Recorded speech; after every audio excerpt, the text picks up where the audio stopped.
Bàbá, ẹ kújọ́ mẹ́ta sà. Ẹ ṣé gan sà. Ẹ kúṣẹ́ Olúwa sà. Olúwa kúṣẹ́ o. Bàbá, inú wa dùn pé ẹ fún wa ní àǹfààní ńlá pé lọ́wọ́ kan tá a pè ní pé à ń bọ̀. Ẹ ṣé gan. Fàyè gbà wá gẹ́gẹ́ bẹ́ ṣe tá a mọ̀ pé ẹ jẹ́ èèyàn tó bízì. Ẹ tún fún wa ní oore-ọ̀fẹ́ ńlá ní láti wà pẹ̀lú yín lénìí.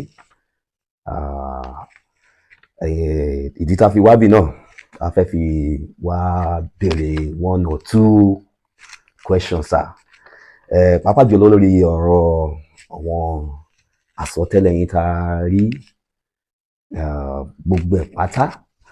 A rántí pé release àsọtẹ́lẹ̀ kan lórí àwọn bandit èyí tẹ́ sọ kọjá lóṣù tó kọjá. Gbogbo ẹ̀ pátá ni ó ti ń wá sí ìmúṣẹ. Ọlọ́run dẹ̀ ti gba gbogbo ògo sà. Ó yà wá lẹ́nu pé a rí àpàdé àsọtẹ́lẹ̀ yín kan tẹ́ release ní January lórí ọ̀rọ̀ Alhaji Oríyọmí Hamzat. A rí pé gbogbo àsọtẹ́lẹ̀ tẹ́ sọ nípa bàbá ìyẹn lórí Alhaji Oríyọmí Hamzat, gbogbo ẹ̀ ló ti ń wá sí ìmúṣẹ. Àwọn èèyàn dẹ̀ tí wọ́n á ń pè lọ́tùn pé lósì pé àwọn fẹ́ mọ kí ni ohun Olúwa báyìí lórí ọ̀rọ̀ Alhaji Oríyọmí Hamzat. Ẹ ṣé gan sà. Ẹ ṣé, ẹ rí àánú gbà. Àmín. Orúkọ mi yí padà, Wòlíì Michael Ọba. Ẹ ṣé gan, mo appreciate yín o. Yes Ẹ sir. ṣé, Yes sir. Yes sir. ẹ ṣé. Inú mi dùn pé mo tún ní àǹfààní àti gbà yín lálejò. Ẹ ṣé gan sà.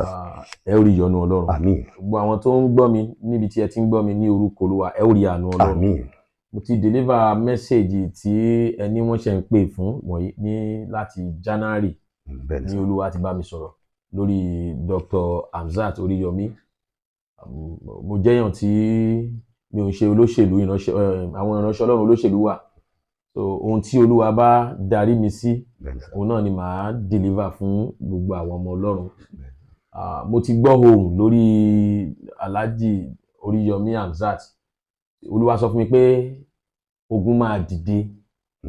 Mo rí plan síbẹ̀, àwọn tó ń gbé plan yẹn wọ́n tí ìdáwọ́ ẹ̀ dúró, wọ́n máa mì wọ́n o. Wọ́n á mì wọ́n. Mo dẹ̀ kìlọ̀ fún wọn pé kán wà very careful, kán ṣọ́ra fún ọ̀rọ̀ ẹnu.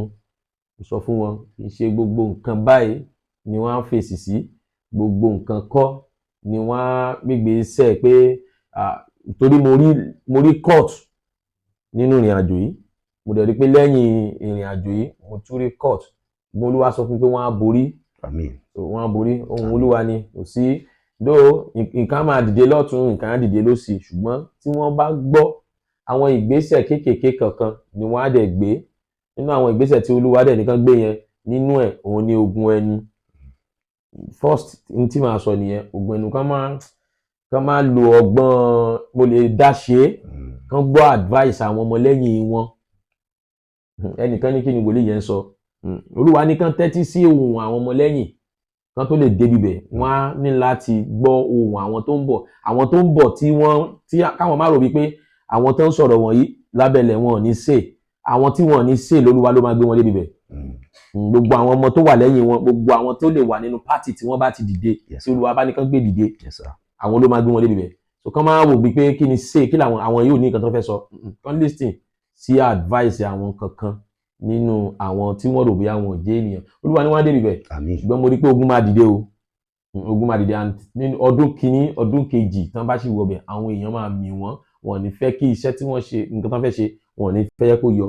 Ṣùgbọ́n Olúwa ní kán tó débẹ̀, wọ́n á gbàdúrà o. Olúwa ní wọ́n á gbàdúrà o. Wọ́n á gbàdúrà. Mo dẹ̀ rí pé àwọn èèyàn sinmi. Mo sọ àwọn àsọtẹ́lẹ̀ pé gbogbo tí wọ́n máa ná, àwọn kọ́ ló máa ná. Títí dórí form, mọ́tò tí wọ́n máa lò, àwọn èèyàn á máa gbé mọ́tò yẹn lẹ̀ láti ìlú òyìnbó. Àwọn olólùfẹ́ wọn kankan máa sọ pé mo support ẹ pẹ̀lú nǹkan wọ̀nyí. Ẹ lọ kọ sílẹ̀. Gbogbo tí Olúwa sọ fún mi máa rí bẹ́ẹ̀. Wọ́n á rí mọ́tò, gbogbo tí wọ́n ní owó, wọn ní owó. Ṣùgbọ́n Olúwa sọ pé òun lòun fẹ́ la ìlú ibẹ̀ kọjá.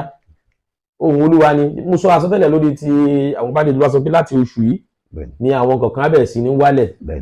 Gbogbo aládẹ̀bẹ̀ sí ń rí. Gbogbo aláǹkà lórí ayélujára bí gbogbo àwọn ènìyàn bí wọ́n ṣe ń rí wọn mú dẹ̀dẹ̀ díẹ̀. Ṣé bó ṣe rí ní last month ló ṣe rí ní mọ̀ǹtì yìí. Yàrá sà. So mo dẹ̀ rí àwọn ọmọ tán kó yẹn bí olúwa ti sọ fún mi nìyẹn mo rí pé wọ́n máa tú wọn lẹ̀. Àmín. Mo rí pé wọ́n máa tú wọn lẹ̀. Àmín. Báyìí ṣe wọ́n máa tú wọn lẹ̀ eléyìí ṣe eléyìí tí mo tó lè wá sọ fún mi olùtú wá sọ fún mi yìí kò lè iná yẹn ò tún ní pẹ́ ṣẹ ẹni ọkàn tí mo sọ sílẹ̀ Yes sir. kò ní pẹ́ ṣẹ. So olúwa ní ká gbàdúrà. So mo rí ìlú Nàìjíríà màá ìsọ àwọn ohun tí olúwa fi wọ̀n mí fún àwọn ohun tí mo rí kan Okay sir. mo rí àwọn ìgbésẹ̀ kan tí olúwa fi wọ̀n mí ṣùgbọ́n ohun tẹ́ ẹ béèrè fún Yes sir. òun ni mo fẹ́ bá yín tan ìmọ́lẹ̀ sí kí n má gba àkókò yín. All right sir. Yóò dára fún yín ní Àmín. orúkọ olúwa. Àmín.